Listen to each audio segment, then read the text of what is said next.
तो देखिए, शिवराज सिंह चौहान को आप सुन रहे थे कि क्या कुछ उन्होंने कहा कि हम इंसाफ दिलाएंगे, बख्शा नहीं जाएगा। उज्जैन की वारदात के चश्मदीद भारत 24 पर फिलहाल हमारे साथ जुड़ रहे हैं। वारदात की कहानी इन्होंने खुद देखी और खुद ये बयां करेंगे। चश्मदीद की जुबानी आपको सुनवाते हैं। बच्ची को बचाने वाले आचार्य राहुल शर्मा की जुबानी आपको सुनवाते हैं। उज्जैन में काफी देर तक मासूम बच्ची, 12 साल की मासूम बच्ची जिसके साथ में दुष्कर्म किया गया, वो भटकती रही। इस बीच राहुल शर्मा चश्मदीद हमारे साथ लाइव जुड़ गए हैं।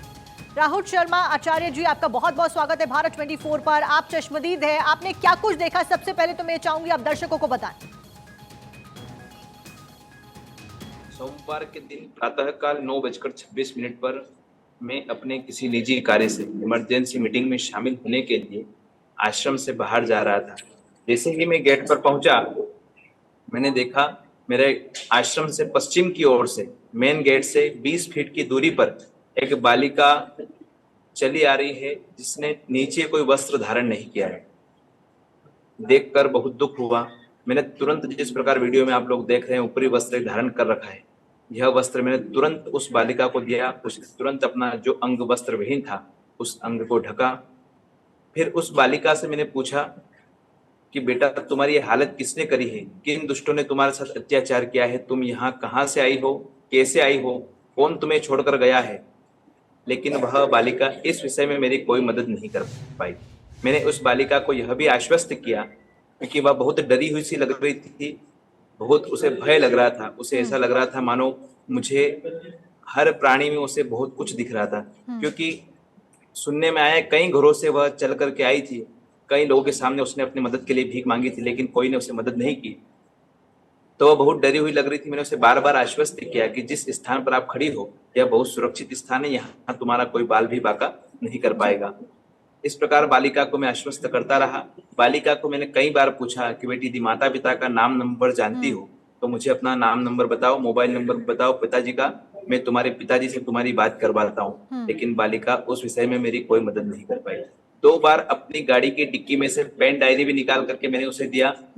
यदि कुछ लिखना जानती हो तो अपने माता पिता का नंबर लिख करके बताओ, मैं तुम्हारी बात अपने पिता से करवाता हूँ। लेकिन बालिका मुझे लिख करके भी नहीं बता पाई। एक बार मैंने अपने मोबाइल का कीपैड भी बालिका को दिया कि इसमें यदि नंबर जानती हो तो लगाओ। बालिका उसमें भी मेरी कोई मदद नहीं कर पाई। बालिका से मैंने पूछा, बेटा कुछ खाया? कुछ खाने की इच्छा है? भूख लग रही है? उसने हाँ का मुझे संबोधन किया। राहुल शर्मा आचार्य जी, सबसे पहले तो मैं आपकी सराहना करना चाहूंगी किस कदर से आप सामने आए और आपने बच्ची की मदद करी, जिस बच्ची की मदद कोई करने के लिए सामने नहीं आया। कई किलोमीटर तक बच्ची इस अवस्था में घूमती रही, बिलखती रही, रोती रही और मदद की गुहार लगाती रही। उस बीच आपने मदद की, सबसे पहले तो आपकी मैं सराहना करना चाहूंगी। इस बीच में आपसे समझना चाहूंगी कि क्या कोई चोट के निशान बच्ची की बॉडी पर नजर आ रहे थे आपको? बच्ची क्योंकि रो रही थी तो बच्ची ने कुछ तो शब्द बोले होंगे, कुछ तो वो कह रही होगी। बालिका सर मुंह से कोई भी सही तरीके से कोई शब्द का इस्तेमाल नहीं कर पा रही थी। या तो हो सकता है कि वो जो बोलना चाह रही थी वो नहीं बोल पा रही थी, या वो जो बोलना चाह रही थी मैं समझ नहीं पा रहा था। रही बात शरीर पर चोट की, मैंने उसके शरीर पर किसी प्रकार के चोट का निशान नहीं देखा। मैंने सिर्फ उसे वस्त्र विहीन देखा और तुरंत अपना वस्त्र निकाल करके उसे दिया। उसके बाद आचार्य जी, क्या आपने पुलिस को इन्फॉर्म किया या पुलिस वहां पर आई, या फिर पहले आपने मेडिकल सर्विसेज को इन्फॉर्म किया, एम्बुलेंस बुलाई? क्या कुछ उसके बाद हुआ? नहीं, मैंने सीधे सर एम्बुलेंस को कॉल ना करते हुए पुलिस प्रशासन को कॉल किया। तुरंत महाकाल थाने में रिपोर्ट दर्ज करवाई, 100 पर कॉल किया। वहां से पुलिस प्रशासन का मदद लेकर के पुलिस को उस बेटी के हवाले किया। अच्छा आचार्य जी, क्या लड़की को आपने पहले, इससे पहले देखा है कहीं? क्योंकि वो लड़की वहीं आसपास के इलाके से भटकती हुई उस जगह पर आप पहुंची जहां पर आपने उसकी सहायता करी। नहीं, मैंने उस समय से पहले बेटी को कहीं नहीं देखा था।